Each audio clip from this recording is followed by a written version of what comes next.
folks. Welcome to Sunday Night Live on what is Mothering Sunday in the UK. And just for a heads up for our American audience, that's not until May 8th, which is 6 days after Rock's birthday. So you got a little bit more time. So if anyone says, hey, why didn't they say Happy Mother's Day? It's like, they're a month plus change, behind with that. So, is international what it is. thingy. It's been a bit of a rocky week. I suppose we should just go and get this one over and out the way, and that is what most of us long speculated: Triple H, 14-time world champion, 2-time Royal Rumble winner, and so far only entering the Hall of Fame as a member of D-Generation X, has retired from the ring. In an amazing turn of events, I didn't realize his middle name was Michael. Paul Michael Levesque, also known as Triple H, also known as Mr. Big Nose, for those who are a little bit immature, especially from The Banana Rock. nose. Especially from how The Rock goes, well, The Rock figures why that is because you got a 3-foot nose and you stick it up Vince's ass. Whereas today, you couldn't say that. Oh. Has announced he will be retiring from the in-ring events in the future, meaning that fans of the WWE might have seen the last of the professional superstar hopping over the ropes. While Triple H has appeared in the past in the Squared Circle, even with his role as Executive Vice President within the organization, it seems that Levesque is taking the opportunity to leave his persona behind and focus more on the behind-scenes operations of the company that built his career. Originally, many fans debated as to whether or not Triple H would be a part of the upcoming WrestleMania 38, the biggest wrestling event of the year. In 2011, it was Money in the Bank, go figure. In the past, Levesque has taken the opportunity to hop back into the ring despite the fact he didn't wrestle regularly, thanks in part to his duties as an executive within the organization. The official Twitter for WWE made the announcement that he would be retiring, with a superstar letting the world know in a recent interview with ESPN's Stephen A. Smith. And can I just say, I like that interviewer. He's got a lot of vibe, charisma, and personality. It kind of got like he might have had like a previous career as a preacher, with the way he was just projecting his voice and what have you. And I'm like, I like this guy. Specifically, Triple H attributed his in-ring retirement to his recent heart issues, with the superstar stating that he currently has a defibrillator in his chest as a result of his hospitalization. In the recent interview with ESPN, he had this to say: I had viral pneumonia. My lungs were inflamed, and as the next couple of days went on and I got home, it got increasingly worse. My wife saw some blood and stuff that I was coughing up, and I went and got checked, and it was coming from viral pneumonia. But I had fluid in my lungs. I had some fluid around my heart, so they followed it up and did an EKG, an echo, and everything. Basically, the way your heart pumps out 55 to 60% of your ejection fraction is a good number. I was at 30%. I got a quick text message saying, don't take time, pack a bag real quick and head to the emergency room and I'll fill you in on the way. So by the time I got to the emergency room, my ejection fraction had gone down to 22%, which, I was in heart failure. What do you think of Triple H retiring from the Squared Circle? Feel free to let us know in the comments down below. Right. This is where... Oh, hi, Prez. Prez says, speaking of immaturity, Ryback was immature enough to make this about him. That sounds oddly... The less said about that Goldberg reject, the better. Let's move on. No. He's a Goldberg wannabe. There's a difference. Okay. It's an unpopular thing to say, but the man's got to put his health first, and as much as I would have liked to see him wrestle maybe 2 more times in some possible marquee matches because they teased the possibility of one last time The Rock and Triple H, which that's never going to happen now.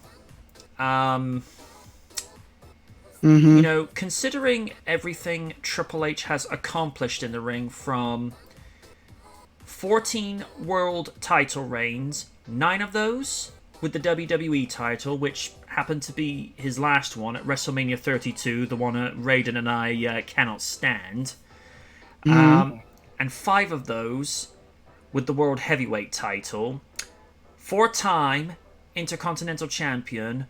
1-time European. 2 reigns as Tag Team Champion. 3rd, if you view the unified tag team titles as 2 belts. And he's won King of the Ring, and he's won the Royal Rumble twice, and had monumental and legendary rivalries and feuds with the likes of Mick Foley. Probably the most memorable would be his street fight for the WWF title at the Royal Rumble in 2000. You can never see a match like that ever again. Nope. All those thumbtacks, barbed wire, and the fact that the fact he actually had his leg punctured during that match, yeah, but kept going. Yeah, that shit was nasty. Many of his classic matches with The Rock, whether it be the first time the two of them had ever been in a ladder match at SummerSlam 98 for the IC belt, which Triple H ended up vacating because he got injured during that match. I think the only decent match I ever saw him with Austin was the 3 Stages of Hell match at No Way Out 2001.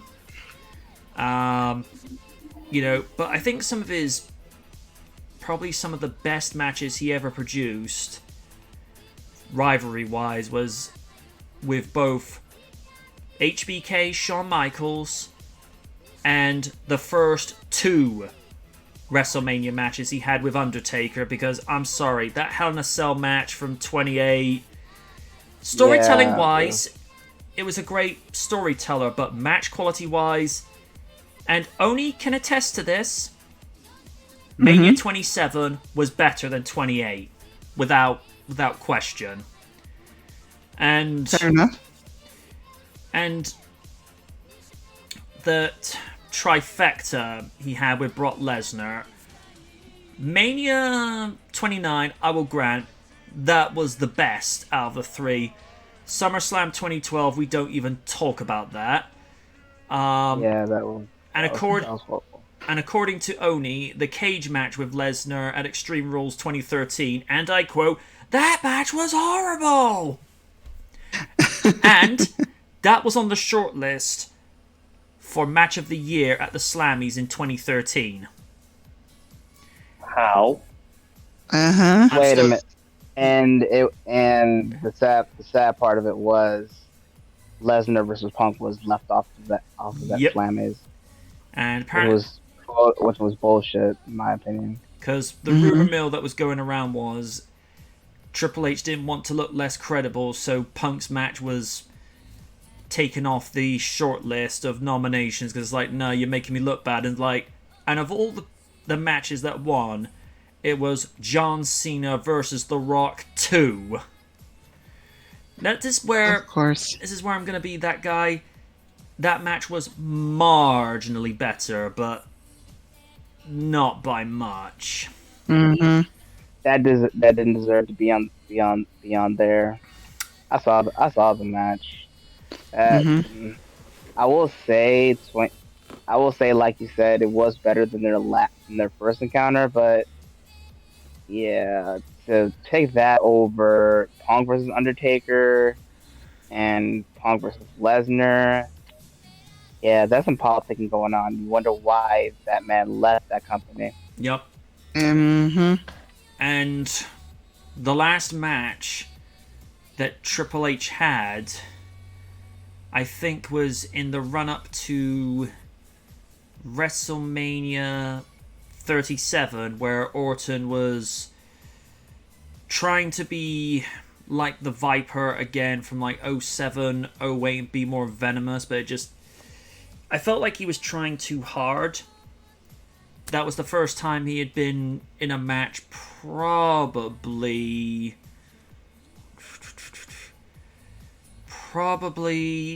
since Triple H versus Batista at Mania 35, which that match was alright. That's what I said. I mean, it was entertaining at the very least, but it's the fact that Triple H was purposely trying to be Al the Edge by taking, pliers and pulling Batista's nose ring out. I'm like, what about the guy that tried to break Austin's neck by putting his neck, within a steel chair? It's like, really, dude? But and WWE's for the children now. Yeah. For the children. Now, he said that this is a genetic trait that his father, his grandfather, and he even found out that his great-grandfather had suffered with cardiac issues. Now, again, this is another unpopular thing that maybe nobody wants to hear. What if, and I stress what if all the years of doing the juice has finally caught up with him? Honestly, I had the same thought. Yeah, same here. I was on a video game stream. Someone mentioned that. Yeah, it must be the roids. I'm like, yep, I can attest to that as well. Mm-hmm. I mean, and this is where, again, I've got to be that guy in the middle. I get that to be built like that takes time, especially in, the later years in your life where you're not able to build muscle as quickly. I mean, for example, with Ben Affleck, when he was cast as Batman, he trained and pumped iron for a full year just to get that physique. Now, if you're a much younger man, let's say 23 to 27, you can build that easier because your metabolism is still doing overtime, but as you get older, it gets harder. I mean, for some reason, Goldust, I don't know what is up with that guy, but he seems to perform competently now as he did when he was probably in his first run in WWE, because when he came back a decade ago and teamed up with Cody Rhodes to form what I like to call Golden Rhodes, this is a man who's in his 40s and yet he was performing like a man half his age. So, I don't know what he was doing, but He just wrestled on Friday. So, maybe that's something that finally caught up with Triple H, because I felt like there were times during points in his career where he may have come back a little too early and what have you. And to be fair, in 2011, when he got taken off the road when he was healing from an injury after getting counted out by Sheamus in a last man standing match at Extreme Rules 2010, he could have left it there and then, and nobody would have thought any less of him. But, the wrestler can walk away from the ring, but does wrestling ever leave the wrestler? So I don't think they can. I mean, why else would Stone Cold come back just to do this confrontation at WrestleMania next weekend, I think. So, I don't know. I mean, for Triple H's sake, I hope he's, really back on course to getting back to proper health. And, man, if you are indeed truly retired, and if you have been doing the enhancements, maybe it's time to put them down. And when you consider what he has accomplished, like I say, 14-time world champion, only the second man to ever become part of the Grand Slam Champions Club, and to also win the Royal Rumble and King of the Ring with that. The only two titles that were missing to put him over into Grand Slam twice would have been the Hardcore and the United States title, but does he really need those? Not really. Not really. So, and considering this month is the 20th anniversary when he made his comeback WrestleMania and became only the second undisputed champion by pinning Jericho, which, and I'm saying this nicely, Jericho's first world title reign was a bit meh. Yeah. I mean, yeah, he will forever go down as the first undisputed champion, but I don't think it ever really did anything for him. I mean, it didn't really do anything for Orton when he got his undisputed title reign. It's just like, I feel like it should have gone to somebody that really, really needed more of a push-up. I mean, with Daniel Bryan... It was either CM Punk or Daniel Bryan, but you know how the Fed works. Mm-hmm. If it had been Daniel Bryan that had gotten the first WWE World Heavyweight, also known as Undisputed Title version 2, changed my mind, that would have done him the world of good, but, instead he got his WrestleMania moment, which can't really fault that. I think the best couple of matches with Triple H, as far as I'm concerned, that really stand out, as I mentioned, his undisputed title match with Jericho, and that very same year, him, Shawn, SummerSlam, unsanctioned street fight. That was the first time I'd ever seen Michaels live on pay-per-view, and I'm like, this guy's been off for 4 years, and he comes back like, his last match was yesterday. And I'm like, oh, this guy sticks around, and he did for about another 8 years. Sad to see Triple H go, but it's one of those bittersweet decisions that you're bitter about leaving behind your passion of being in the ring, but it's from a sweet perspective that, he lived to tell the tale, and, his daughters will still grow up with a father in their life, because there's so many tragic stories from the ring where kids are left fatherless too young. So, while Trips has not necessarily been my most favoured figure within the WWE on and off with some of his politicking decisions, as we highlighted earlier, I still acknowledge and respect what the man has accomplished. There's always going to be that question of, if he had not married Stephanie, would he have still become a world champion within the company? I'd like to think he would have. Because, he's a student and master of the game. And... Unintended. Yeah. And he was always that guy that could, make the babyface look that much better, because the babyface is the guy that the fans cheer for, the one that sells all the t-shirt and the merch, whereas in his documentary DVD, he was the evil bastard on the other side, and he got so hated that it elevated him to that level.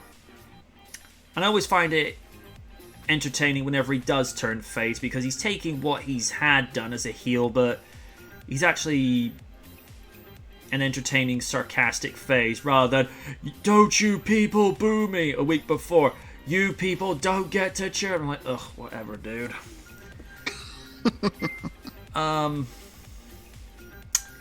So I'm sad to see him go, but considering the legacy that he's built for himself, again, he could have retired a decade ago and that would have been fine. But it is what it is, and the only member of Evolution that's still wrestling is Randy Orton, and there was a post the other day that if you add up all the world titles that each member of Evolution has had, all those combined mount up to 50 world title reigns. With Ric Flair, that's not surprising. I don't think Batista he was the one who had the least amount of world title reigns compared to the rest, but I believe so. Yeah. But yeah, like I say, sad to see him go, but glad he gets to tell the tale. Raiden, what do you make of the news? What does Triple H mean to you? And what does his absence from the ring going to mean from this point forward? Alright, I'm at an impasse with this, because on the one hand, I do respect the legacy he comes from, but on the other, I don't like how much of a politician he's become, especially like his father-in-law. Yes. Especially when it comes to the monopolization of the British wrestling scene. I'm still annoyed about that to this day in my mind. Also, there you go. What it means to me, aside from Edge, the fact that he was able to just feed off of the fans' hatred towards him just elevated him. I do agree with that. Especially when it comes to good old JR just going at him every time. Like, one moment in particular was, I think, early 2001, where Triple H screwed Austin over by winning the title against Kurt Angle, and let's just say, I say JR had the best dialogue to date. "That son of a bitch! Damn Triple H! Damn his soul! You cost Austin the title, you bastard!" I'm like, I was dying to laugh.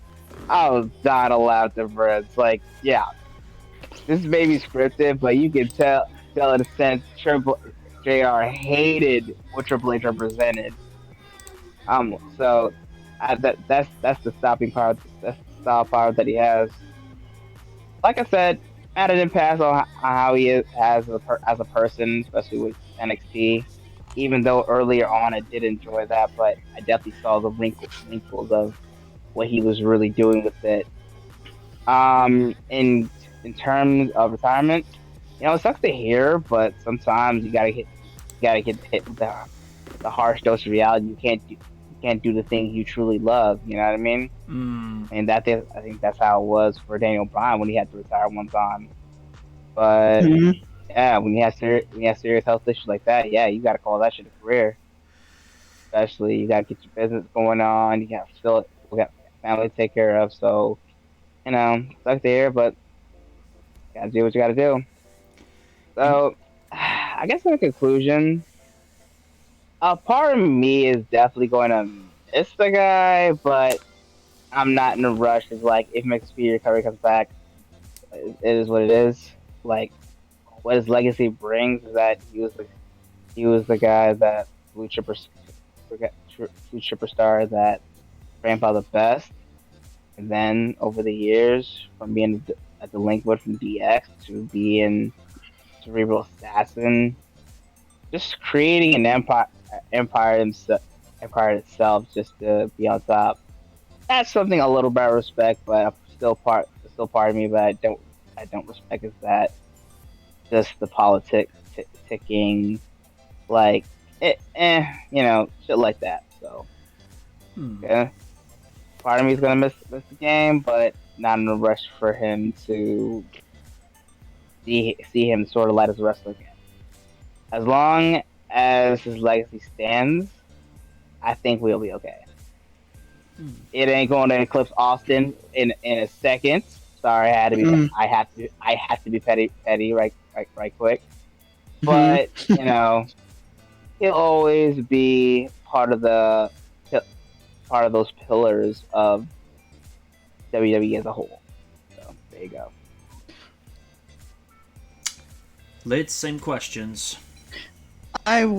For started, when I found out the news, I was literally getting off a plane, so I'm like, I see that notification, I'm like, okay, that's something I needed to hear today.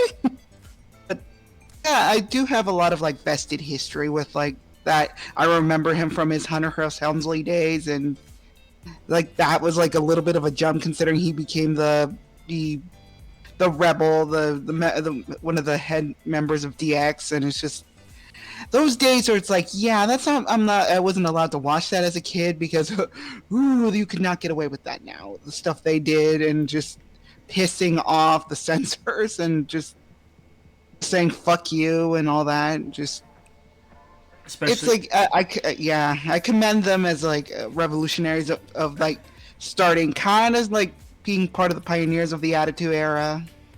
And again, I was there for that. I was there for his reign of terror with the McMahon Helmsley regime, and then after that, the whole reign of evolution and the reign of terror.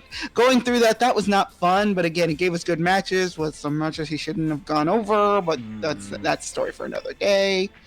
But I do have some respect for him. It's like, especially what he did with NXT. I know some people don't like that, how he politicked his way through all that, but it's, again, he was doing doing business moves.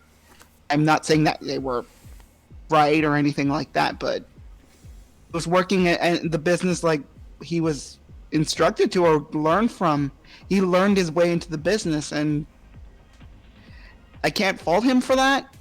There was a little in some cases it was underhanded, but again, business is a little underhanded, so especially the wrestling business, very underhanded. So at least I have to say that he earned his keep in the business itself.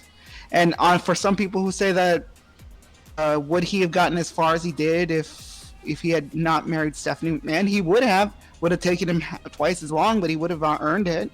Yeah. So would have, like, again, he's a hard worker, but when he finds an easy way in, he will use that to the best of his ability, or at least that's what he did, and to some degree still does.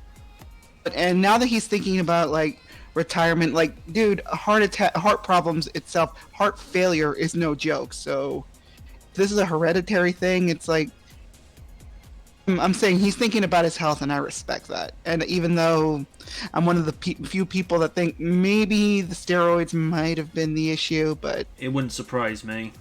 It wouldn't surprise me either. But again, he should look back with any regrets. He's made his way in his business. It's like he's gonna be like the likes of The Rock and Stone Cold Steve Austin. He's a pillar in that business. So again, he's gonna his as underhanded and devious some of his methods were. He's gonna be remembered in the business as a guy who, no pun intended, played the game, and he played it well. So now that he can finally rest and retire, and hopefully that the business can carry on without him, the wrestling in-ring business. Well, so I think the business will be hopefully okay if certain people don't ruin it completely. I'm not going to say who, not going to name names, but I think people know what I'm talking about. Yeah. Well, But I want to thank him for that. So thanks, Triple H. I'm like, you'll be remembered. I think Austin, Sean, and various others, and I think even Taker probably had like that. I don't want to necessarily say anxiety, but maybe hang-ups of how well, as Sean would say, the show could go on without him, because he had like a video diary of his week for WrestleMania 27 and how he viewed Triple H's match with Taker at that one. He said, he's confident the show can go on without him, and Sean's motivation for retiring was not that of health, but because of what he and Undertaker experienced with their match at 25, and like, it's never going to get any more perfect than this, and he found the way to retire on a fairy tale ending. With Austin, he had no choice. He had to get out of the ring. Taker, I think it was a mixture of both. He knew that his performance was a far cry from what he had established and set for himself, not just during his early years, but for the Attitude Era, the Ruthless Aggression, the PG Era, and what have you. But he was looking for like that golden match to hang his hat on, like Sean did, where it's like, yep, I can retire on this match. And although, he probably got opportunities to, take breathers with the Boneyard match with AJ Styles, I mean, when you look at that match for what it is, that's actually a very creative way of presenting a match. And a lot of people complain saying, Taker should have lost that match since that was effectively his retirement. It's like, considering he had to do the honors twice on his WrestleMania tally and everything he had done for the business, it's like, no. He's having his last match where he goes out a winner. And also, how bad would it have made Taker look that he goes up against Styles to defend Michelle McCool's honor and then get jobbed out? It's like, no. And also, just to see him ride away, ride in and ride out on his Titan motorcycle. It's like his last match ever, and he came back as the badass. It's like, might not be everyone else's cup of tea, but for me, that's how I'm gonna remember him. And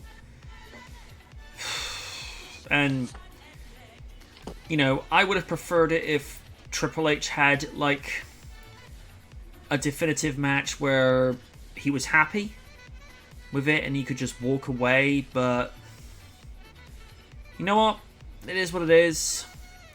And he never actually lost that match because the Fiend decided to come in and start messing with Randy's head. Not that it needed much around that time. So, it is what it is. And this article just came up about, because we know that the WWE and the Universal Championships are being unified at WrestleMania. WWE reveals name for the WWE and Universal Championship.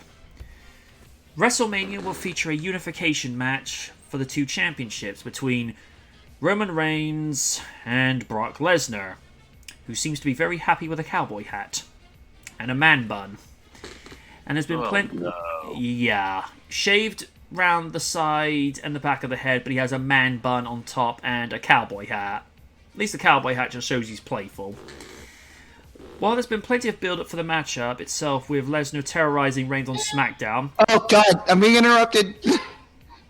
I told you! Oh god.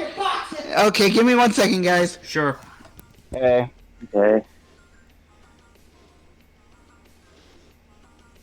Ladies and gentlemen, we interrupt this message to bring you Oni Rikaku's household keeping tips. I apologize for that. It's fine. It's fine. Alright. Oh, you on that? No. You want that? What is it? You're on that. Yes, I am. Why? Available for a kid to be out of her place and then somewhere where you're not known as the waste your time players. Oh, honey, Oh. baby, not now. Can I just say, Oni, it's lovely to hear you too, and I'm going to give you a big virtual hug. Give me a hug. He wants to give you a hug. MJ wants to give you a hug. And he's okay with that. Give him a big ol' hug. Now give me some cheesy piss, goddammit! I'm gonna watch some Reddit stories. Oh, you're lucky that he can't hear you. Yes, he is. Well, he Hey, decided... y'all have fun or whatever. I'm gonna go watch some Reddit stories. All right, Hey, I'll see you in a few. Well, here's the thing. All that sass and no class... You're doing shout-outs. Tell them to do youtube.com/daily dose of Reddit. Okay. Give We're not. that some love. Oh, okay. Thanks. Dude, we already do Sorry. shout-outs. We advertise your Twitch at the end of every live stream.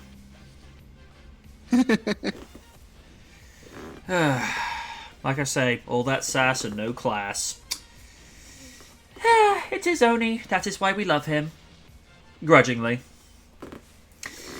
Right, very little has been said about the unification.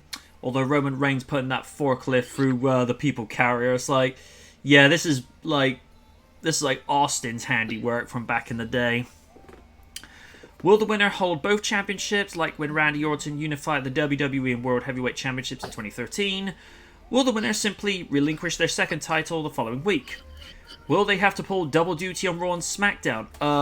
They'll kind of have to if the belts are being unified. Basically.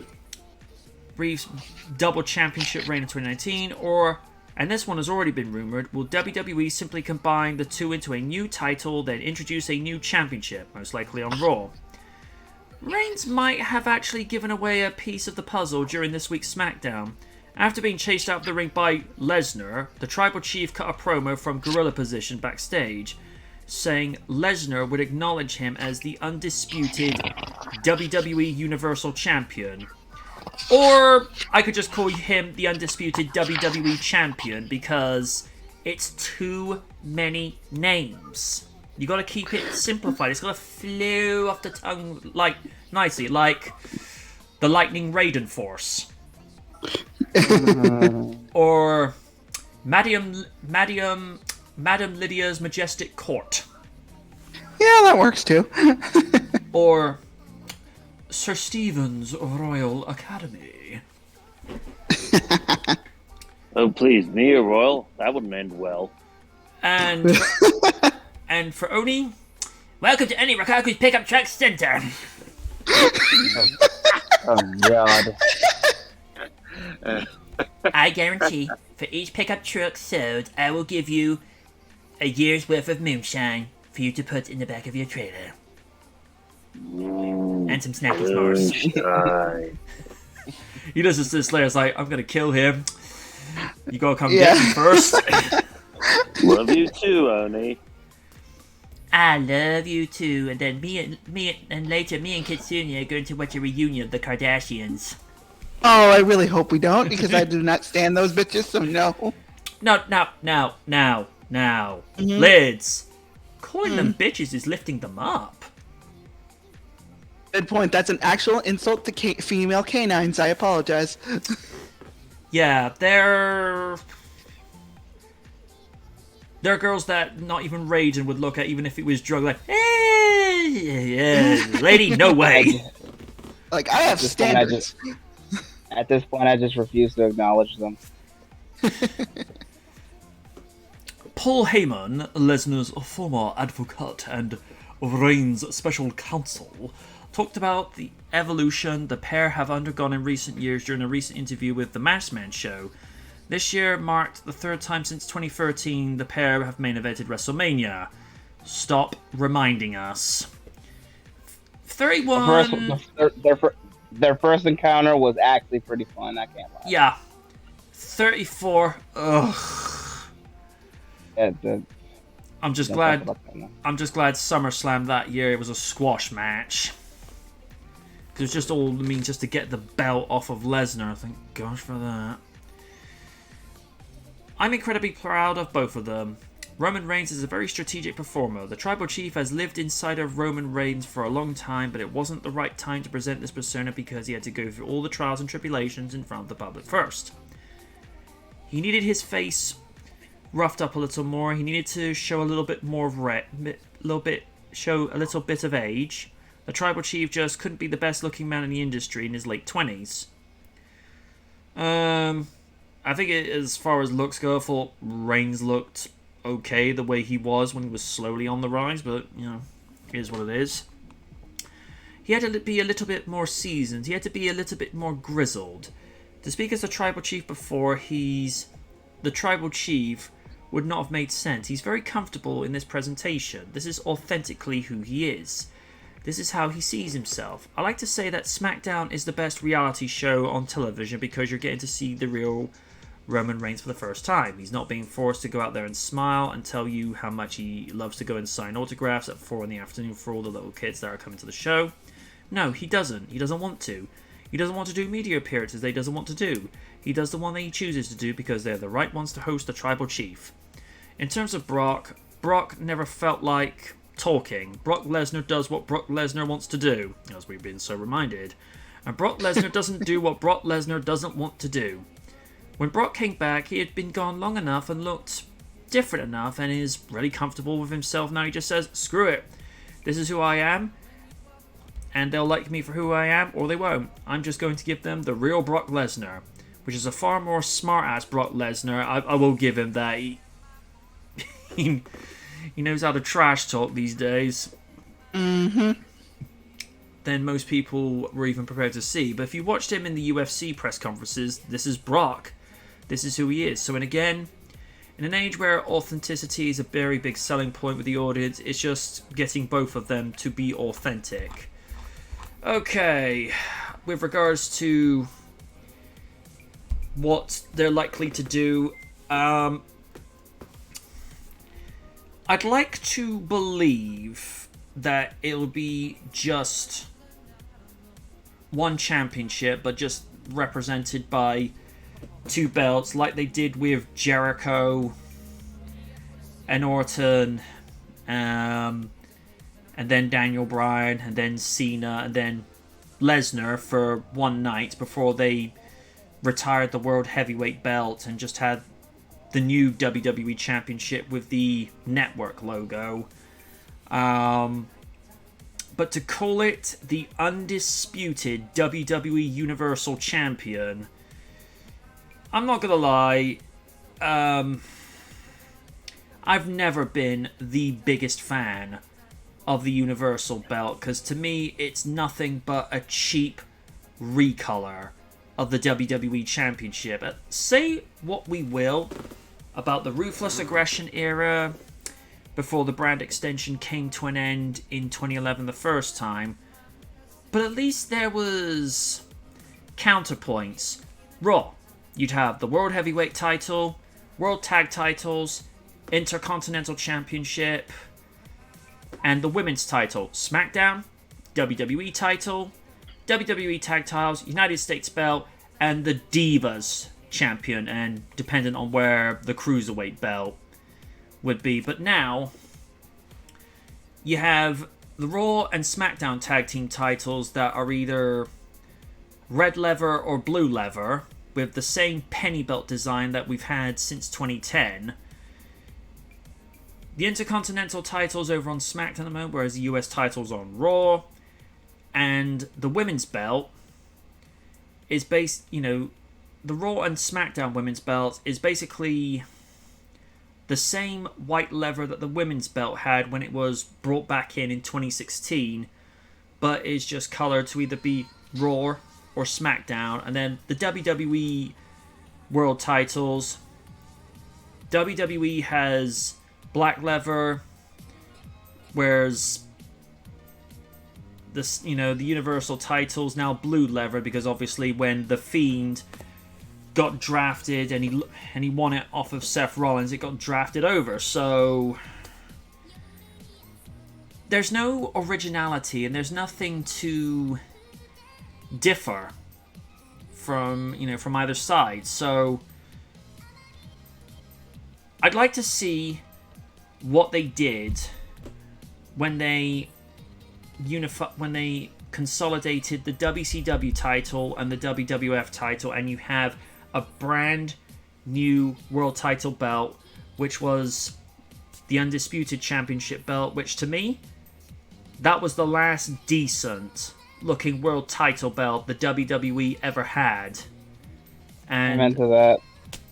I mean, that was a gorgeous looking. I mean, you look at that, it looks and actually feels genuinely like a world title. And then when the spinner belt came along initially, I was okay with it because I thought, well, okay, it's probably going to be something that only John Cena has whilst he's champion. But then it became the main world title belt, and after a while, it's just like, can this thing 86 out the door? And then The Rock brought in the new version, and it was marginally better. Yeah. But I'd like to see a world title belt look like an actual world title belt, because what they should have done when they had the brand split originally start again in 2016, just bring back the World Heavyweight belt. You didn't need to bring the Universal title in. Nobody at SummerSlam 2016 wanted that belt. They saw it and they're like, are you for real? It just looked lazy. So I'm hoping they just refer to it as the Undisputed WWE Championship, because it's too many, I don't want to say acronyms, but it's of that same context and meaning. If you just keep it Undisputed WWE Champion, it's fine. But imagine like Michael Cole or Pat McAfee going, oh, it's the Undisputed WWE Universal Champion, it's the Undisputed WWE, and you'd be like, there's gonna be so many botches. Yeah, Botchamania is gonna have a freaking field day with this one, because it needs something that rolls off the tongue just a bit better. So, how to say this? I get why they're doing it, but I'm not a fan. As Liz just said, if you keep it simplified, it's going to be much more effective. If you purposely make it too complicated and technical, it's going to be confusing for those to watch. I mean, the 24/7 title, it's basically the hardcore belt light. It's the same rules per se of the hardcore championship, just no weapons being used. But it is what it is. But I think in this day and age, you're never going to see the hardcore belt again, unless it's like Hardcore Champions Reunion or words to that effect. So I know that they're supposedly working on a new belt, and apparently it looks uglier than the two belts we've currently got. Oh, lovely. I didn't think was even possible. I don't know. I mean, this one I really hope was like a vicious rumor.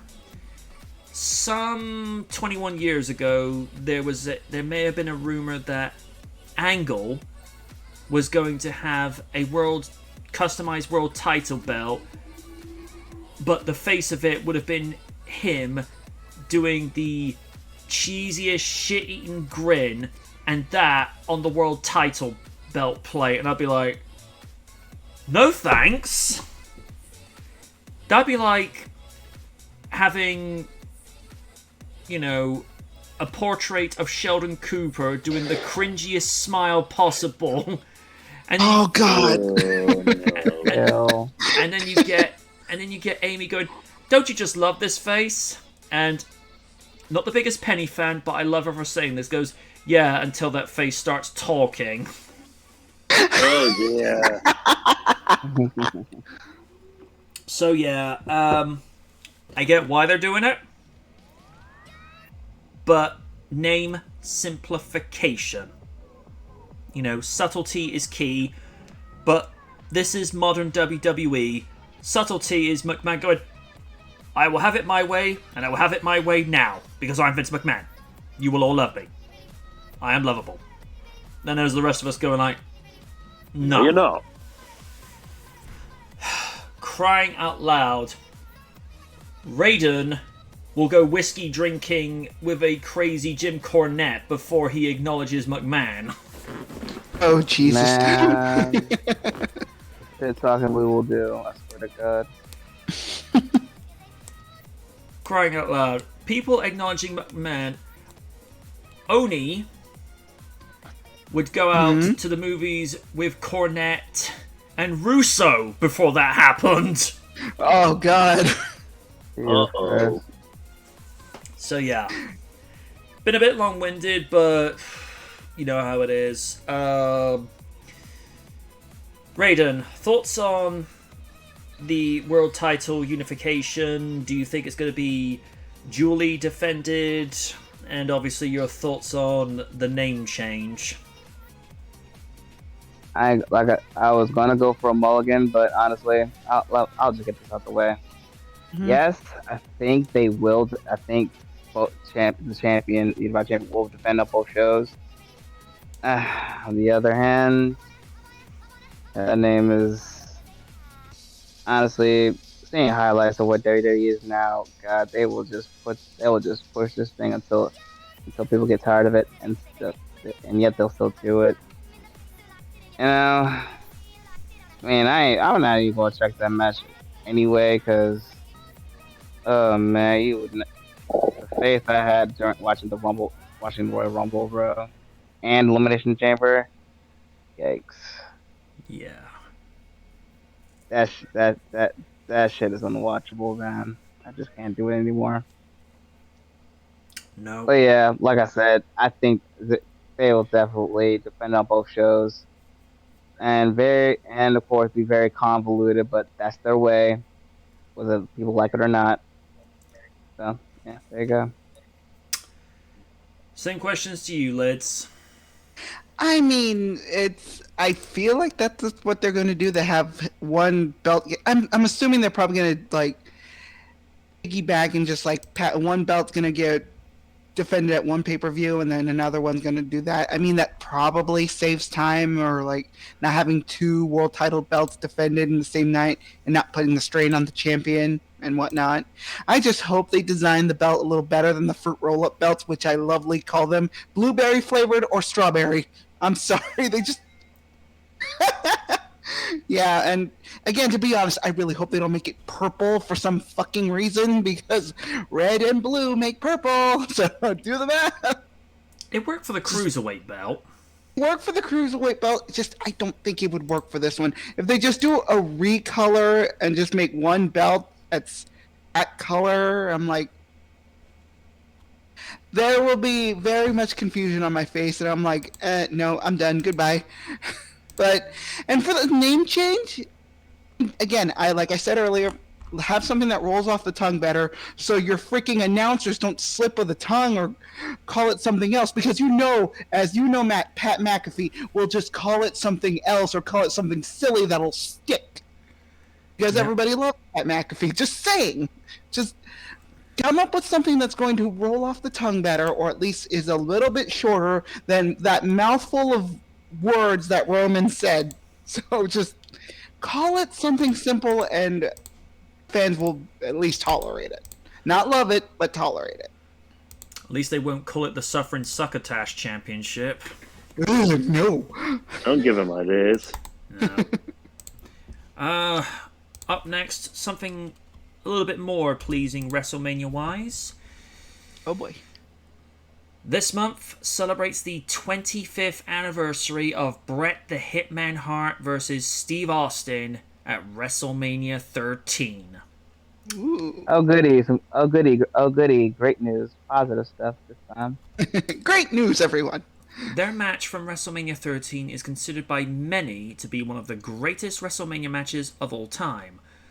The bloody submission match pulled off a double turn by both men, and has to be said, it's one of the very few times that's been done well. They tried it with Ziggler and Del Rio and kind of had a lukewarm reaction to it. Allowing Hart to revitalize his WWE run by becoming a heel, while Austin continued his ascendance up the card to become the biggest star of the era. And to this day, still the biggest draw whenever he shows up. Wednesday marked the 25th anniversary of the match, and many fans took to Twitter to celebrate. You can see some of the best reactions below. While Hart has long been retired, Austin will take part in this year's WrestleMania by appearing as a special guest on The KO Show with Kevin Owens. Based on the comments of both men, expect a fight to break out during the segment with many stunners and many Steve Weisers.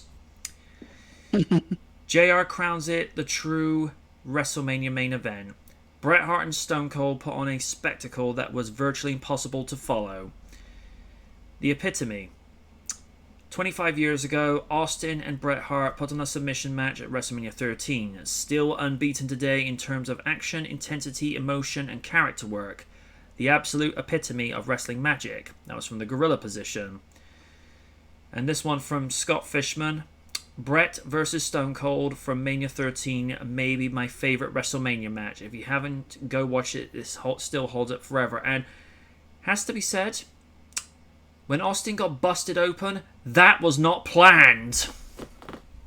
Jesus. And if that was planned, he made it look convincing. Because he, in the words of JR, he literally bled like a stuffed pig.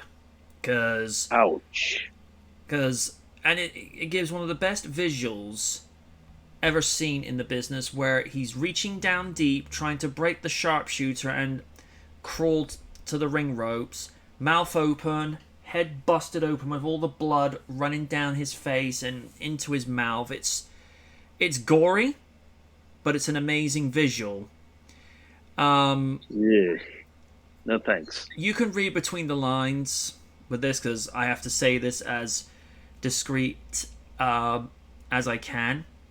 Austin felt so good about this match afterwards, he said, I probably would have needed a cigarette. Kudos if you can see what he was trying to telegraph there. I already got it. Yeah. Natty says 25 years since this match, one of the greatest matches ever. From bodyslam.net, WrestleMania 13. It's best remembered for the submission match between Austin and Bret Hart and his legendary double switch and the visual of Austin passing out with the blood pouring down his face, as I mentioned. From Steve Full, Bret Hart versus Austin from Mania 13. Great or greatest WrestleMania match. And from Bill Pritchard, I dig it. On the 25th anniversary of Austin versus Bret, Mania 13, no less. This is going to be very, very good.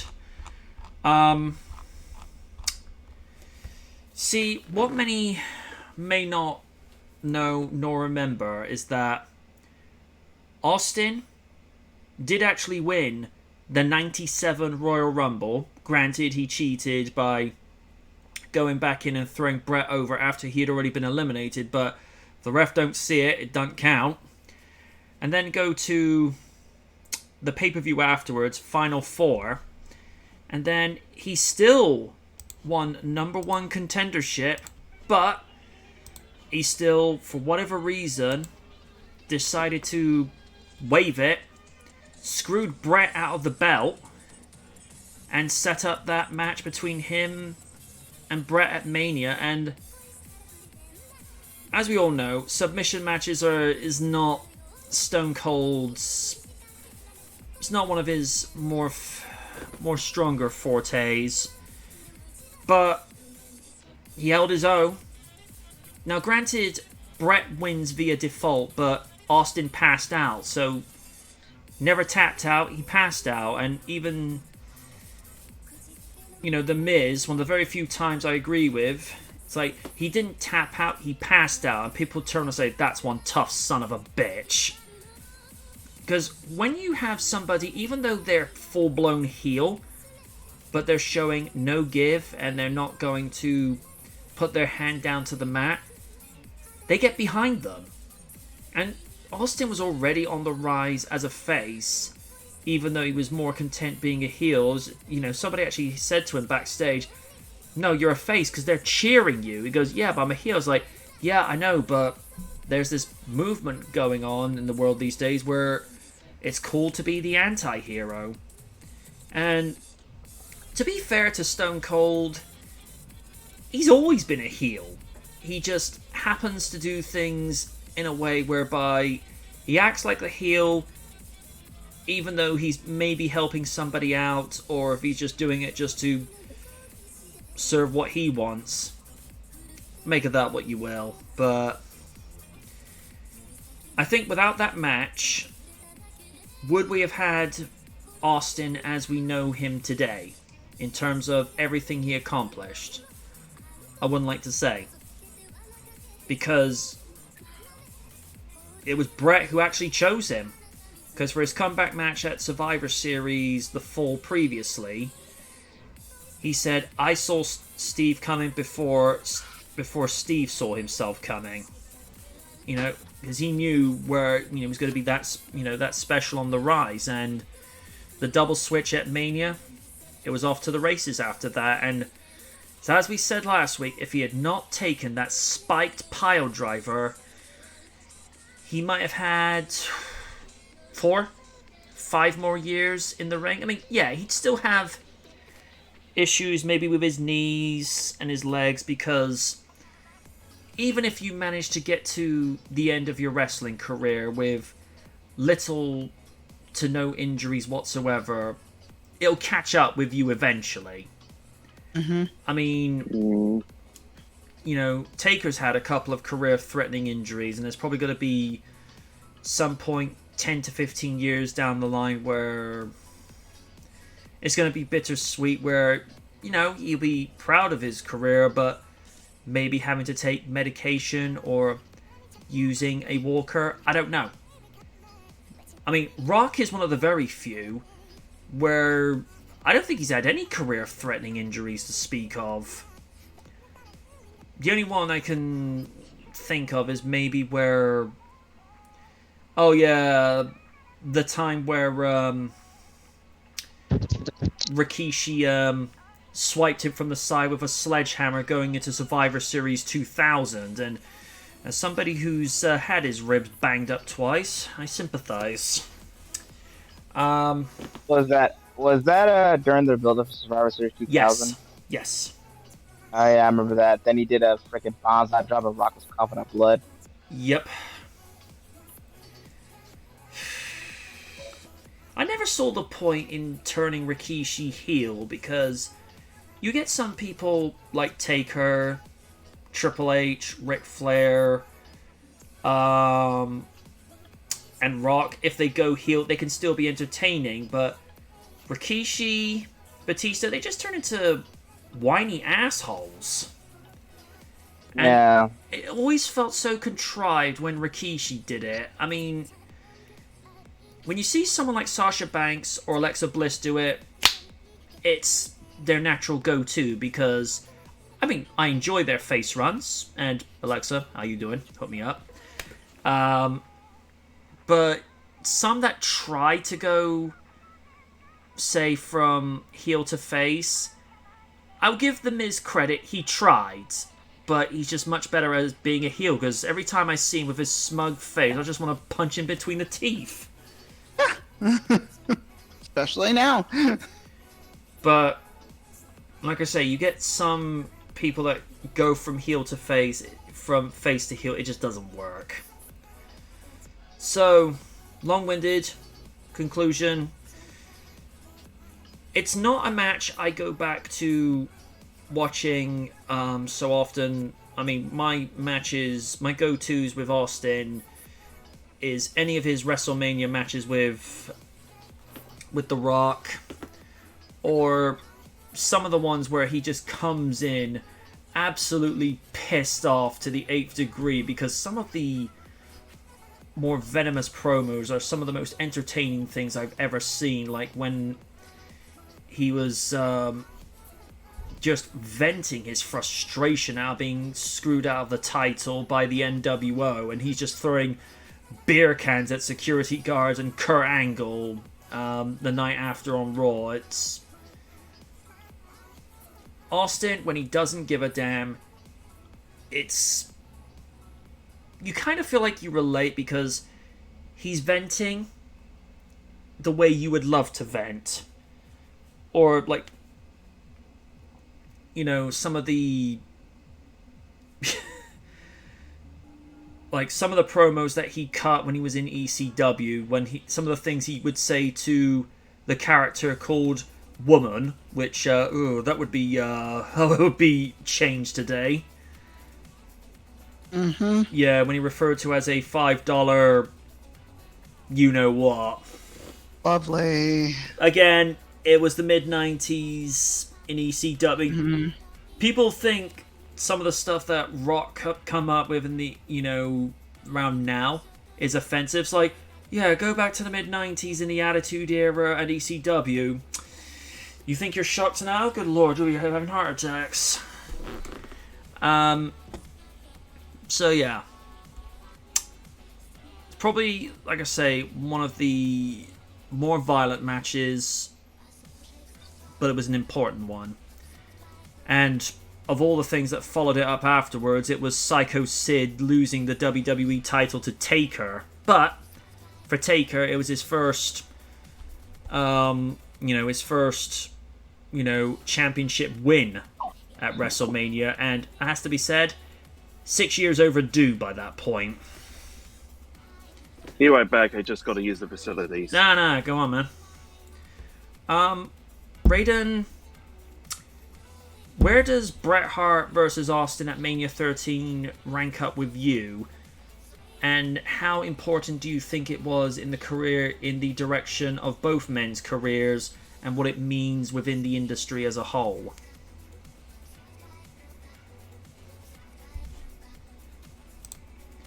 Raiden? Uh-oh.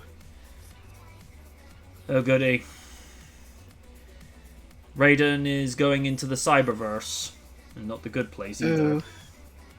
What's going on? Alright. There we go. Right.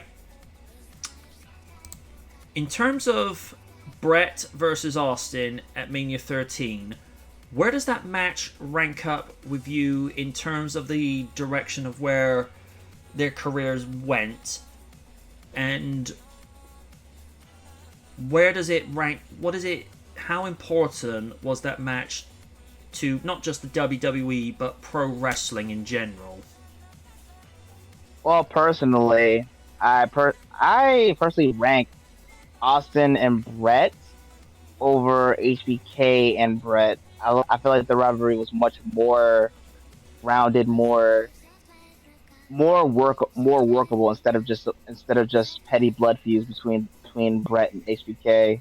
I was about to ask. Like you mentioned, Bret picked Austin for his comeback match, so that shows professionalism on both fronts. And honestly, if it was up to me, the Macho Screwjob would never happen if Hart would have fought Austin for the world title. But Austin was going through his own shit since he got his neck broken in certain months by Owen. But that's neither here nor there. How it changed? I feel like when it comes to Hart and Austin, in a sense, I feel like it changed what a WrestleMania match is. Especially when it comes to like blood feuds. Like for example, WrestleMania 17, Austin and Rock, they bled buckets, and they did. And it's like, for me, I don't know they won't do it anymore. Blood definitely tells a story. Yes. Like, and sorry, Liz, but I gotta mention AEW here. For for example, AEW Revolution, CM Punk versus MJF in that dog collar Oh match. yeah, that was brutal. So the storytelling from that, Mm-hmm. you know, it definitely helps out a match, especially with two people starts off like each other in a way, especially with MJF as a kid, and that really well done promo he did a couple weeks back, just being him instead of just being MJF.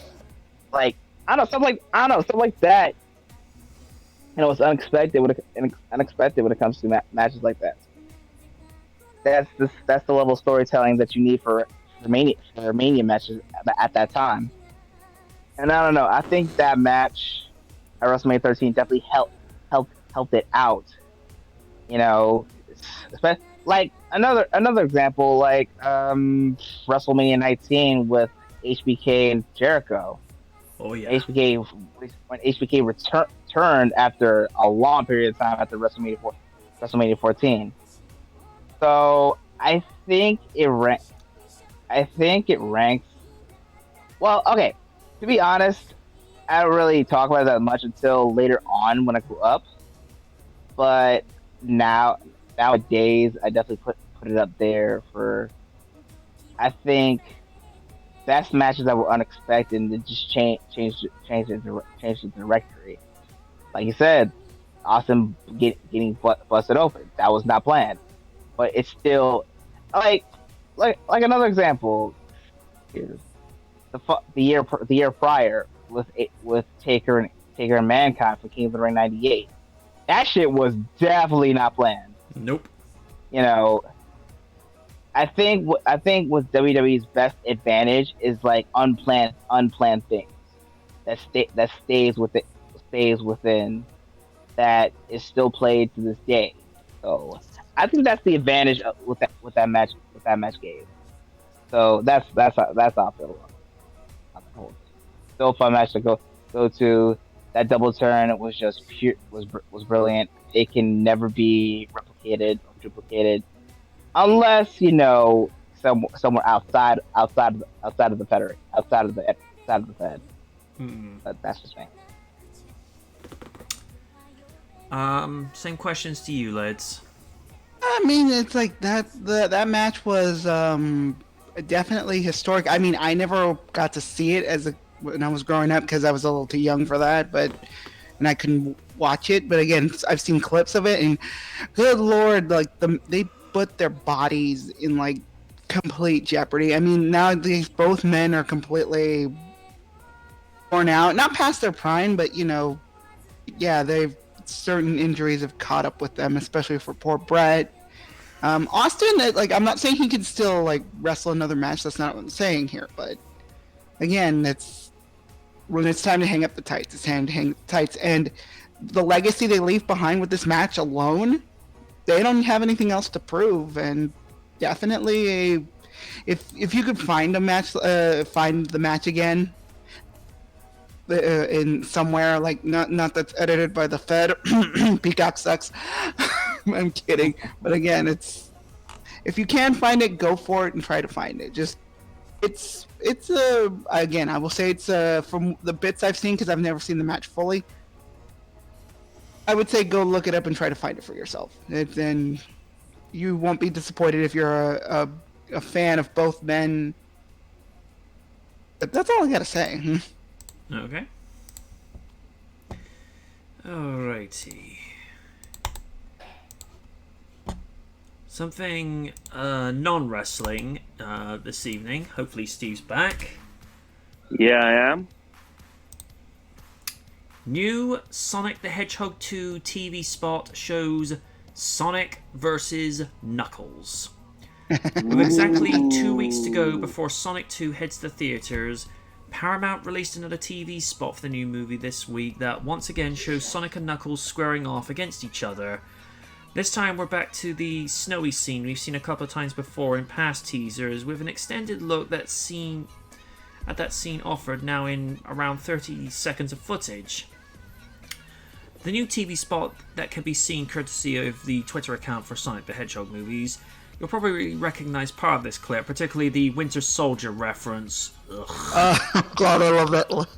Oh, goody, it's the Winter Soldier.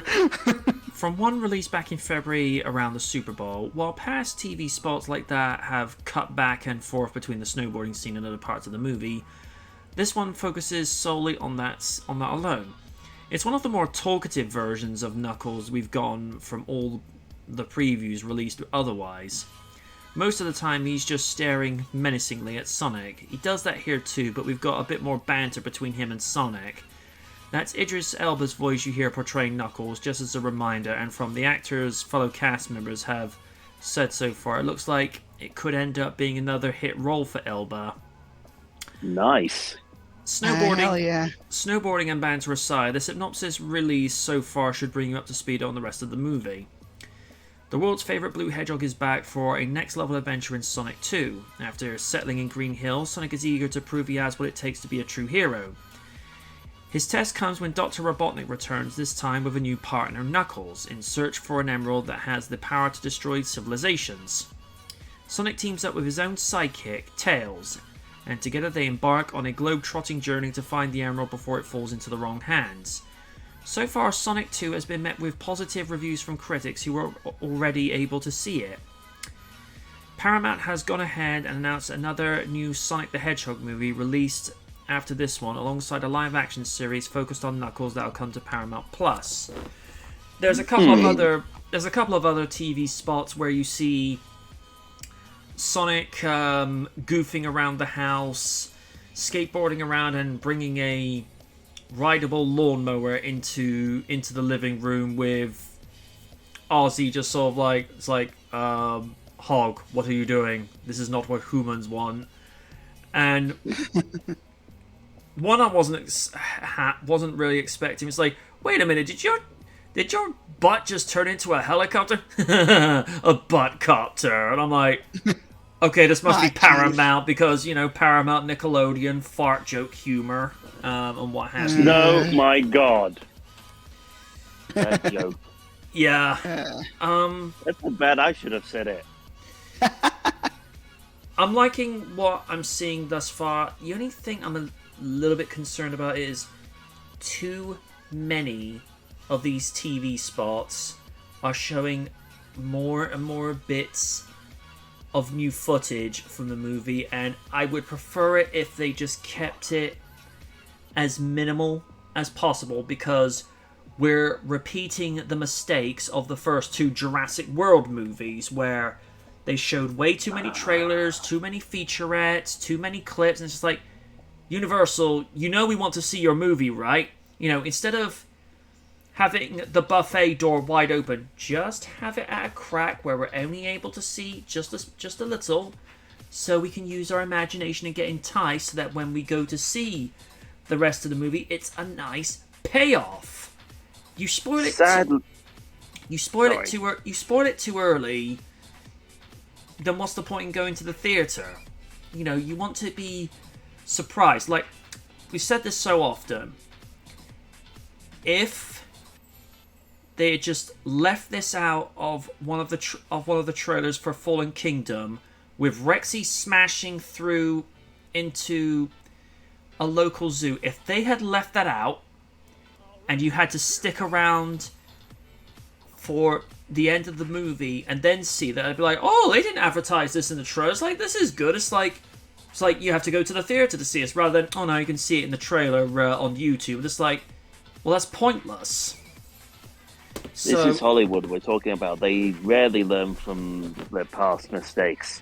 Ghostbusters Afterlife. Mm-hmm. Granted, some of the time, but when it comes to trailers... Yeah. Could imagine this in the future. The new Fist of the North Star movie. Ready? Oh yeah, directed by Paul Feig. Mama, get my rifle. We're going hunting. Oh God. Nanny. He would never. Or imagine this: the all new high production Sailor Moon movie, played by Melissa McCarthy. Bitch, you do what? Oh God. Get me my bat. We're going to play some baseball. So, yeah. Liking what I see, but Paramount, don't do a Universal. Less is more. Stephen, thoughts on the TV spot, and like most of us, do you think that maybe they could just ease off with showing too much too quick? Yeah, I am looking forward to Sonic 2. Interesting to seeing them reference the whole Sonic snowboarding thing. What would you call the snowboarding mechanic from was that from Adventure 2? No, I think so. Ice Cap Zone was in both Sonic 3 and Sonic Adventure. It's just in Sonic Adventure. Oh no, both Ice Caps were on the floating island, so yeah. So it's Ice Cap Zone in SA1 is essentially just like a reimagined version, although for whatever reason it seems to have a skiing resort there. Strange. Very. But is what it is. Yeah. In regards to your comment of Hollywood showing too much in their trailers, I don't think that habit's going to go away too soon. It's just another way to. I assume it's for them to just tease more incentive to. That's in the movie. We got to see that. But it just ruins the experience for some. But I don't think that's Hollywood is going to ever change that. It just depends on the studios. I mean, just look how many scenes we got from Godzilla vs. Kong when it came to the trailers and stuff we got for that. Yeah. It's almost. And luckily, sorry to interrupt, but luckily with that movie, my guess was pretty much wrong on Godzilla being Godzilla. Well, Godzilla was destroying. It was actually the real Godzilla. Mechagodzilla didn't come in later. So I was happy about that. Mm-hmm. Yeah. I think that's what we all thought. It was going to be Mechagodzilla, and it was all going to be a complete misunderstanding. Nope. Mm-hmm. The way that turns out sorry. No, go on. It was just that Godzilla was just tracking down Mechagodzilla because they were just testing parts all over the world. Boo. The way that they've been spoiling with so many trailers and TV spots, this is reminding me about when I say a past Simpsons episode, I don't mean like, an episode that was there previously. I mean, it would be a story that focuses on the younger years of Marge and Homer. The setting is, I think it was probably 1980, so this would be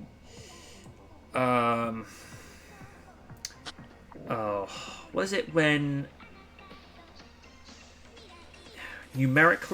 chronologically correct, Homer and Marge come out of the Empire Strikes Back, and Homer says this aloud while everyone's within ear distance saying, "Whoa, who would have thought that Darth Vader would have been Luke Skywalker's father? Oh, son of a bitch!" Oh, way to go, Jackass. Kind of reminds me of what happened when I saw the first Avengers movie. And we were just coming out of the screen, bearing in mind this was about a decade ago, and one person just goes to a crowd of people, "I can't believe Iron Man dies." Oh, that's a dick move. Almost as much as this one. It's a midnight opening at a bookstore for it was a book in the series of Harry Potter, and the driver goes, "Hey, Snape kills Dumbledore." Oh, Half-Blood Prince. Asshole! I mean, normally I don't mind spoilers, but dude, dick move. But you get some people that are just antagonists like that. They just stir the pot, Like, just to slander. Except that's one time we don't like slandering. Raiden pops up. Someone slander without me sanctioning it. Shh. This will not do. And then Dark Raiden goes Ultra Instinct. Who wants to be served? Oh, shit.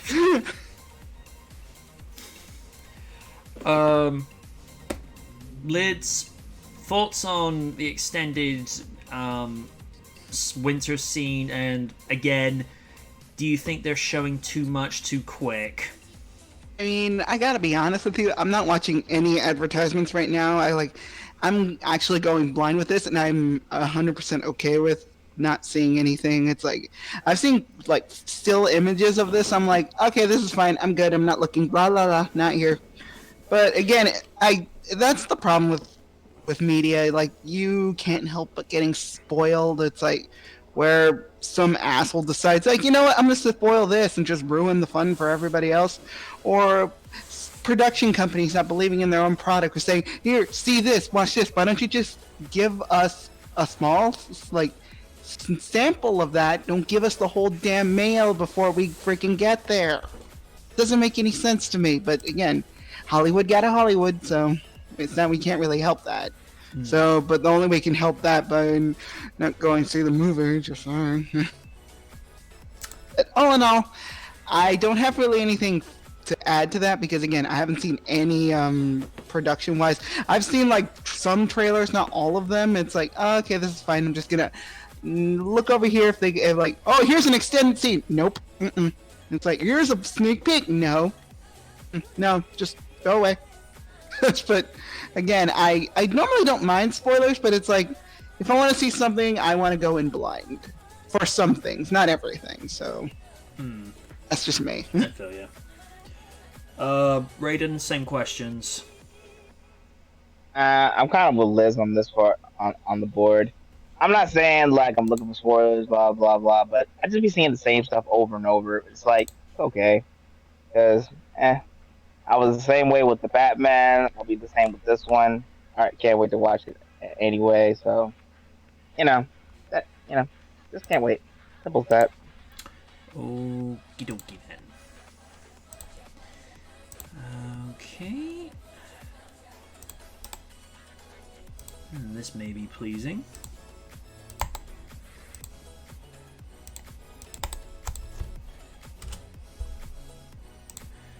New live-action Voltron movie in the works for Hollywood. Oh boy. What? Yes. Oh boy. Oh no. Oh no. Following Nanny. a string of Hollywood wins, anime is ready to take on the movie biz once again with the help from Voltron.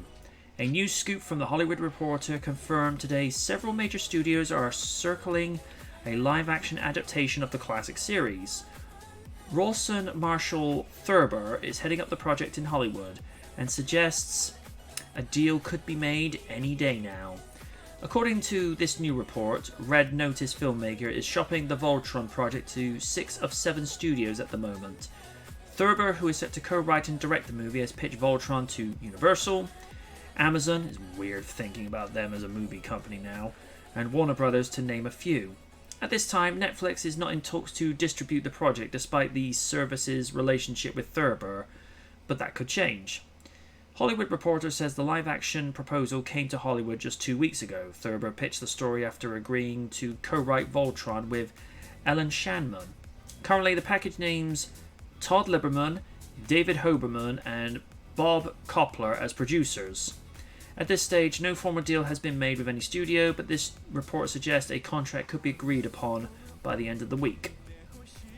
For those that are not familiar with Voltron, the hit series combines 2 classic anime series, Beast King, Go Lion, and Kaiku Kante Dairugger XV. These series were edited together by World Events stateside and redubbed to create Voltron, Defender of the Universe. I'm Peter Cullen, give me money. During its heyday, the animated series was a hit, and Voltron made a massive comeback in 2016 with Netflix's reboot. This isn't the first time Voltron has toyed, I see what they did there, with a live-action adaptation. Back in the early 2000s, a movie pitch was floated by Mark Gordon and Pharrell Williams. Okay. Pharrell Williams? Really? That's interesting. That was eventually shelved. Cool. Relativity Media, there's a name I haven't heard in many a year, also tried pitching an adaptation in the 2010s. And over at DreamWorks, the animation house considered adapting Voltron with an animated feature. None of these projects came to fruition, but now it seems Voltron's third go at Hollywood might do the trick. What do you make of this report? Do you think Voltron is ready to jump to the live action? Share your thoughts in the comments section below and hit me up on Twitter at MeganPetersCB. Okay. This is where I... Hey Sean, yeah, you missed a fair bit. Let's see. They should get Peter Cullen for the movie. Yeah, they probably should. Yes. Yes. Wonderful. What to say about this? Not really being a hugely familiar with Voltron, other than it has a very loyal fan base of not only the original, but also loving the modern version. As we've discussed on this live stream in the last 5 years, anime in Hollywood has been a little bit hit and miss with live action adaptations. Dragon Ball Evolution and Ghost in the Shell, to name but a few. And from what I understand, they're still toying with Akira. Oh, do not do that. No. No. That just No. With Akira, that screams disaster. With Akira, considering that is a beloved 80s anime, you gotta and manga. Yeah, you have to tread, and I literally mean tread around eggshells to do that right. And let's not even discuss what they did with Blood the Last Vampire 13 years ago. Oh dear. I mean, the only positives, and I'm being generous with this, the only positives I can grant with that movie is I love the cinematography. I thought the way it was shot was great. Gianna June, who plays Saya, perfect. To me, that's Saya in live action. And I like Liam Cunningham, who is basically the live action's version's equivalent of David, except it's changed to Michael. Originally, the story was going to be set towards the end of World War II, but for whatever reason, towards the end of the writing, it's like, nah, let's do it in the 70s, like we had the anime movie. It's like, yeah, okay, whatever. But the visual effects were awful in that movie, and the fact that they copied the finale plane scene move for move, I don't have a problem if it's something that's like a reference where it looks similar but it's not, and it tries to do its own thing, not a problem. But that movie not only underperformed at the box office, it didn't even make back its budget. Ooh. Yeah. Awkward. And with Ghost in the Shell, right, this is again where I've got to look at this from 50-50 basis. Cinematography was great. Production sets, it looked like how the original 96 movie would look like in the real world. Mm-hmm. It's just that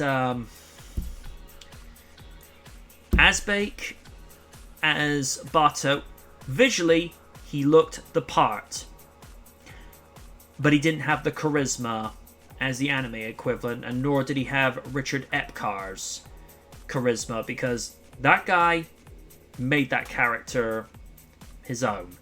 And Scarlett Johansson, visually, she might have looked the part, but even the Major had a semblance of humor.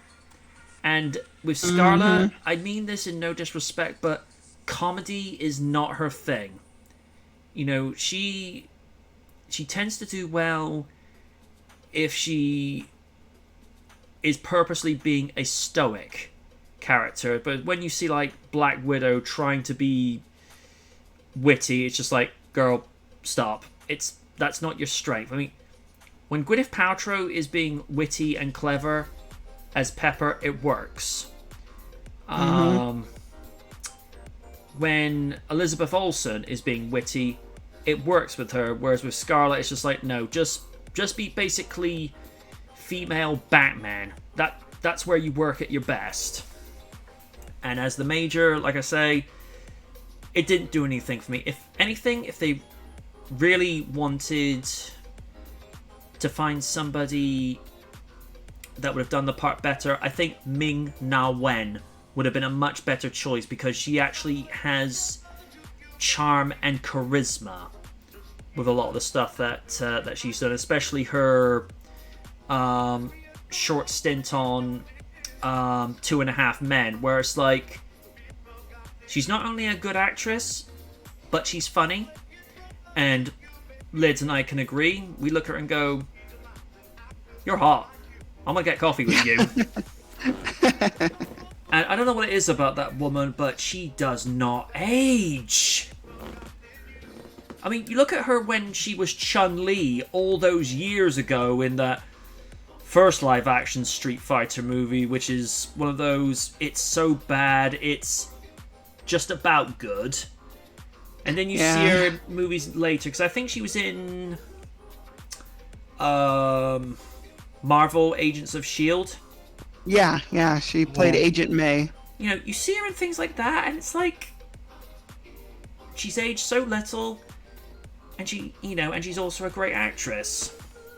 So she would have been a much better fit for the Major. Whereas, I mean, Lids, even you were very vocal in 2017 when you said, "I'm sorry, why are we casting a Caucasian actress that's playing an Asian character?" That, as I recall, that didn't sit well with you. It really didn't, because again, it's like you're trying to erase the Asian culture. I'm like, what? About here? What are you doing? Because again, you could have cast Ming-Na and just because again, the woman has aged gracefully. I don't see her a problem with her playing the Major, especially considering she's the Major's an android. So, well, not an android. So I'm thinking it's Cyborg. Thank you. Again, it's not. I don't see an issue here. I'm like, I do not understand why you need to give every kind of like ethnic role like that to a Caucasian female. It doesn't make any sense. No. Just give it to someone of that ethnicity or that race and just stop freaking being babies about it. There are a bunch of, like, if you didn't want to pick her, you could have picked any good Asian American actress or Asian actor. It's like, I don't see the problem here. And if you're worried about age, like there are people that, I don't know, use CGI to de-age a person. Exactly. I don't see what the problem is. It just bothers me that they just do that. I'm like, Yeah. As for the Voltron movie, the writer and director of this, from the sounds of things, it sounds like he's a genuine fan of the original series and the current one. So it's like anything, just try and find that balance where you're being faithful to the source material, but you're adapting it into such a way where you look and think, okay, those aspects of the anime work within the context of live animation, and you change certain things about it, not to deviate, but just to make it work. That's all really I've got to say. Steve, thoughts? The idea seems promising. It's just how they tackle the idea, because the series may have worked in the 80s, but every now and then you've got to update the series for a modern audience. I mean, that's how the new was it the 2010 series? They came out a couple of years ago. I think it was 2016. Yeah. Yeah, I remember that one. That did a lot of stuff right in terms of updating it and giving it more creative spin on the characters, having it be more or less their personal story. How you taken that in terms of adapting it to live action? It can be trickier when it comes to certain properties. I mean,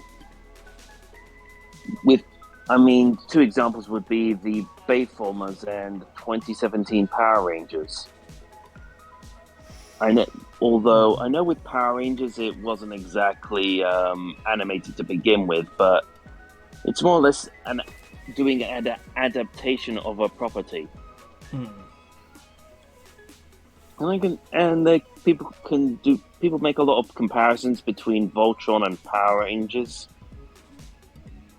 There is a similarity, but even then there's still plenty of differences to distinguish themselves. The only thing I would say, especially if we're comparing the current Voltron animated series to Power Rangers, I'd say acting and vocal delivery is a little bit more believable, because as much as I enjoyed Power Rangers growing up, I've noticed as the seasons have gone on, the dialogue and delivery is just a tiny bit cringy. That's fair. Whereas, you know, you look at it in a similar way with the original Mighty Morphin series, but because that's part of your childhood, you acknowledge that, alright, it hasn't aged that well, but there's still that fondness towards it, because for some people, Power Rangers was an escape for them for when they were going through some tough times in their lives. And I think probably Amy Jo, Jason David Frank, and probably Walter Jones and Austin St. John, respectively, were able to deliver dialogue that didn't seem forced or, you know, with no rhythm. Karen Ashley, I love that woman to death. She's just got natural sass and charisma. And, you know, where if I have her to bump to you, hey girl, let's hook up and get coffee. I'm buying. And with Johnny Young Bosch, his charisma's a little bit understated, but it's very subtle to where it's when he says something, you perk your ears up. Whereas Rocky with Stephen Cardonet, nothing personal against the guy, because I know it's just a script he had to work with, but I think he had some of the worst dialogue delivery, because you hear it was so boring too. Yeah. Like, not to mention being demoted. Yeah. Oh god, he went from red to blue. You know, when you listen to, say, in the first movie, you listen to, say, Amy Jo's delivery, and then Jason David Frank's, you hear Steve sort of go, you better pack your bags, because we're going to send you packing, and then you hear JDF goes, yeah, we're the Power Rangers, like, whoa, it's like, oh shit, he's into this. Whereas with Steve, not our Steve, with Cardonet, you felt like he wasn't believing what he was saying. Whereas the rest of them, they're giving it everything. But Cardinale, I got nothing against him. It's just like, dude, actually put some pep, put a bit of kick into what you're doing.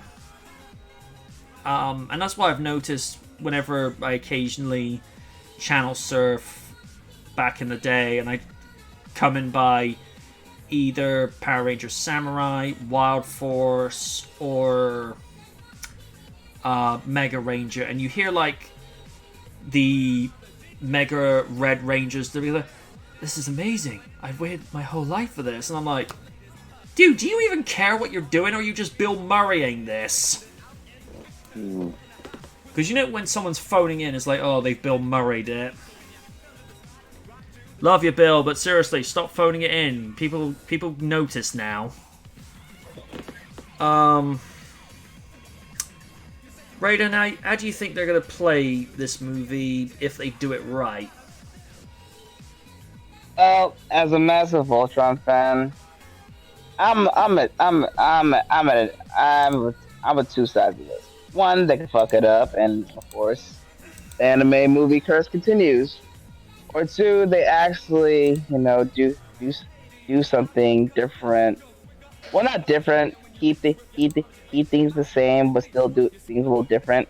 I like what they're doing on River. I like what they're doing with Riverdale CW, but that's for another story. Good lord, off topic. I could not watch the last first half of the season. Like that. No, Oni and I were talking about it yesterday. It's like, what if the entire series of Riverdale is just a fever dream and it's just a big promotion for Clerks 3? I'm sorry, we were just having a big conversation about that. This week on Riverdale, the Twilight Appreciation Week. No, throw the fire. Anyway, like I said, they could either do it right or they could fuck it up. Mm-hmm. I am a little optimistic about it. Personally, I'll just wait for more details. Mm-hmm. Hopefully, they get the right people. They get the right actors. Honestly, I think I have a little bit of faith in this, because past me, I was like, any adaptation I have less faith. But there's one movie that I really didn't have faith with, but when I finally watched it, I was thoroughly impressed. Alita Battle Angel. Yeah, that one I did feel like broke the chain. Finally. Yeah. So, I don't know. I think anime movies in general, hopefully with the right material, it can be materialized a little bit better unlike the past. So, I don't know. With this one, I'll just wait till more details come out. This is something that I grew up with for years, had a lot of the toys and everything. Legendary Defender, despite all of its flaws, I still enjoyed it. So with this version, I know for a fact it can be done right, but if not, that's something I'm just gonna skip. All right.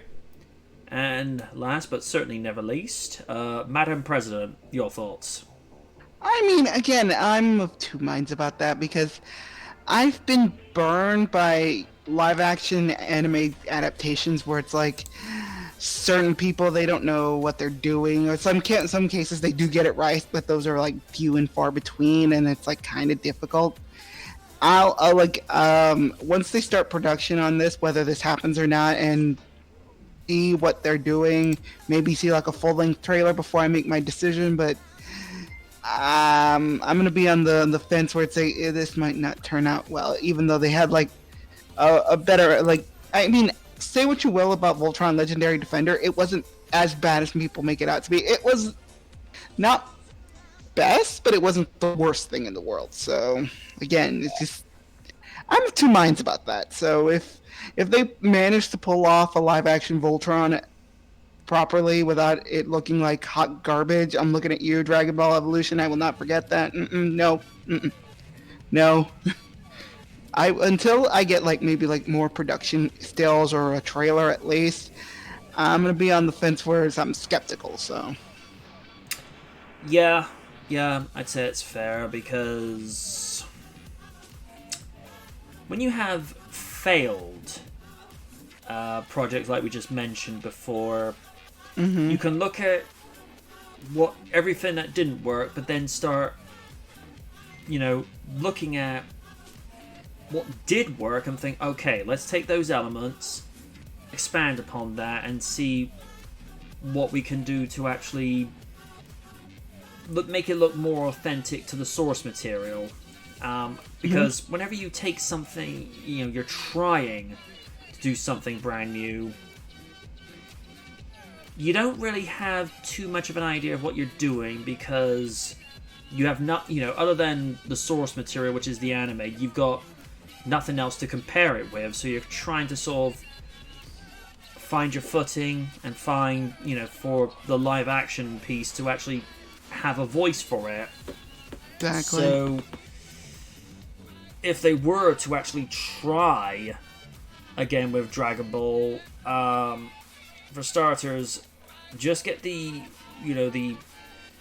studio, the writer, the director, and the producer to sit down with the anime creators and say, okay, this is our initial pitch for the movie.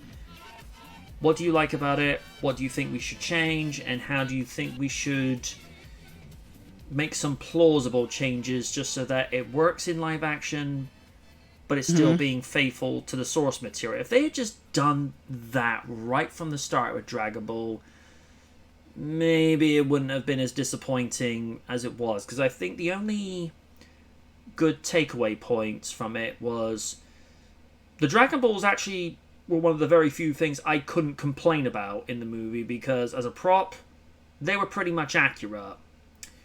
Yeah, just as long as you don't call it airbending techniques. No. Stop combining other animes or non-animes into this. Ugh.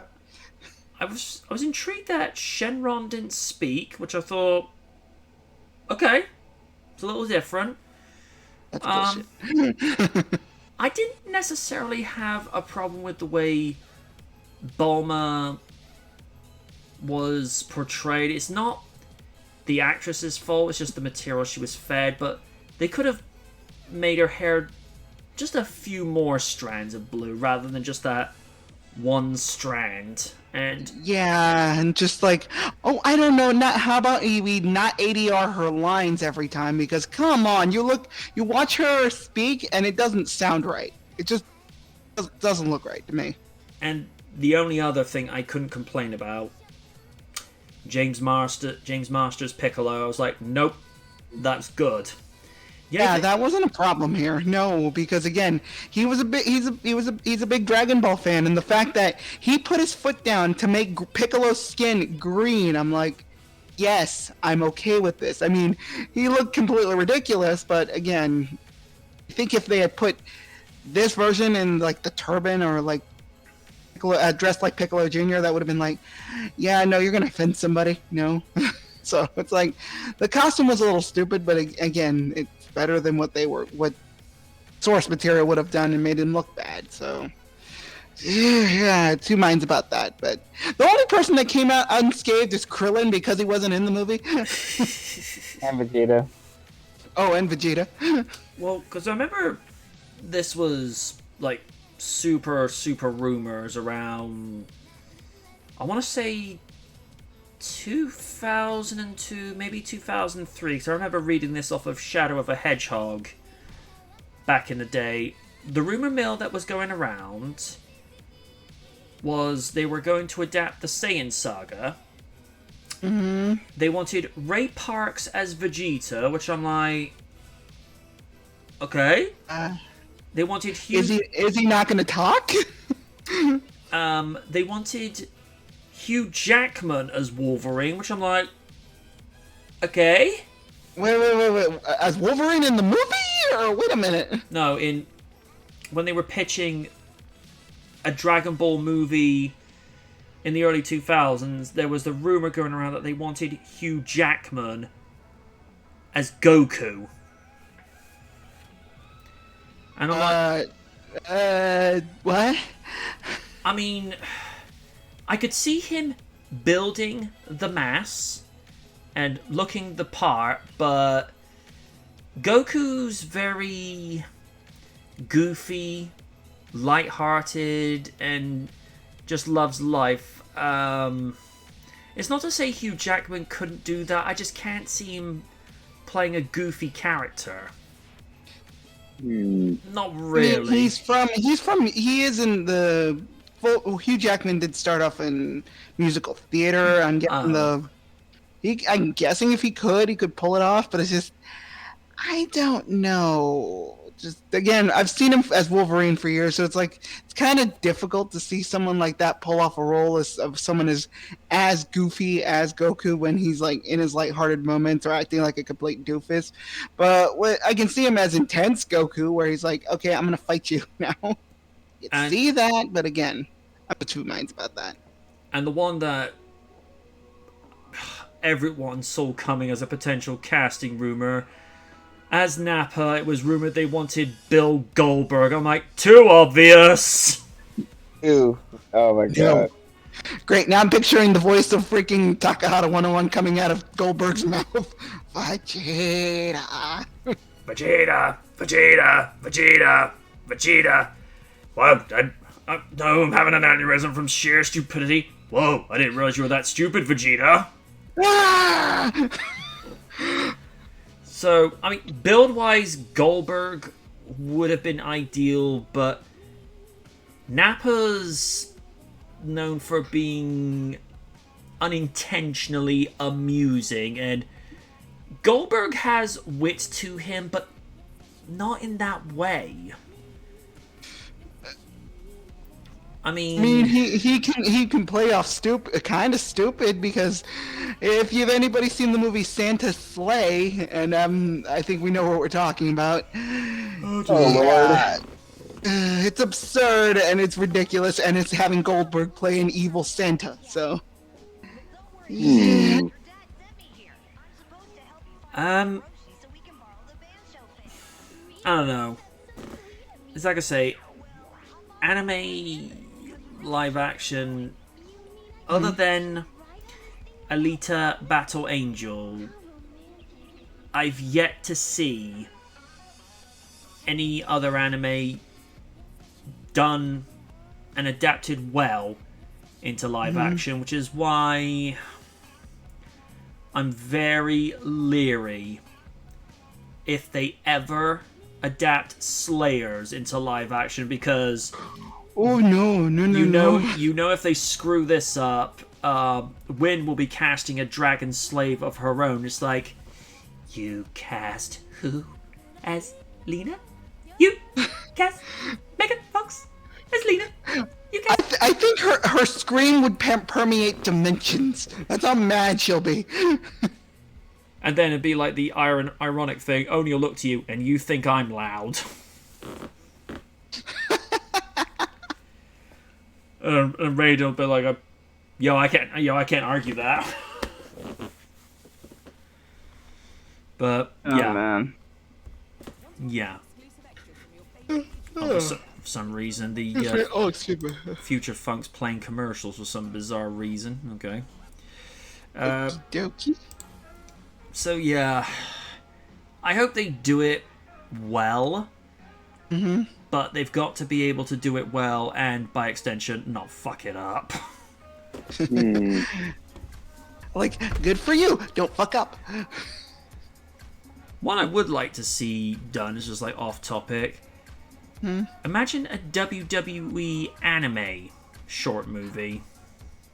Ah, that'd be weird. I mean, have to get the right people to be in that, because again, a lot of wrestlers are basically anime characters, but again, you'd have to wait and see about that.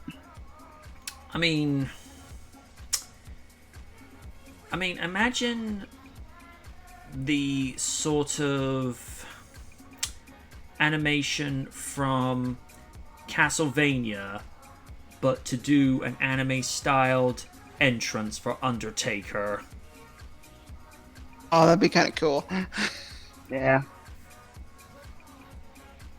And then, Vince McMahon tries to have something else theatrical, and Taker just looks at him and is like, do you really want to try me? Because you know what happens. Yes, we know you make people famous. Or WWE versus Fist of the North Star as a crossover. Rave's like, okay, I might actually care.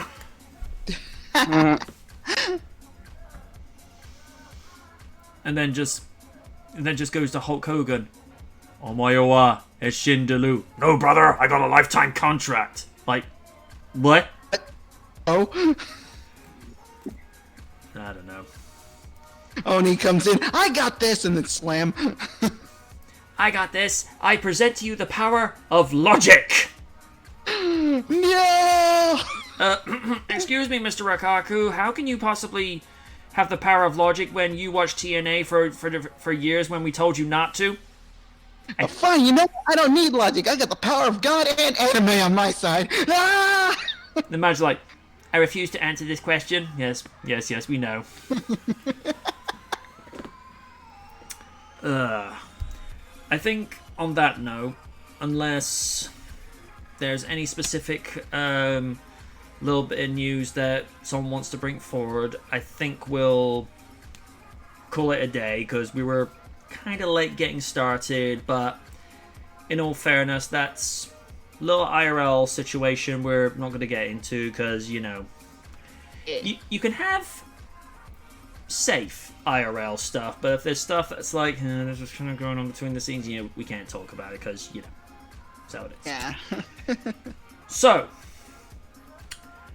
from episode 174 of Sunday Night Live, I have been MJ Knight, saying good night from the night, and buy Raiden's coffee mug of Your L's sustains me. Bestseller, people. Bestseller.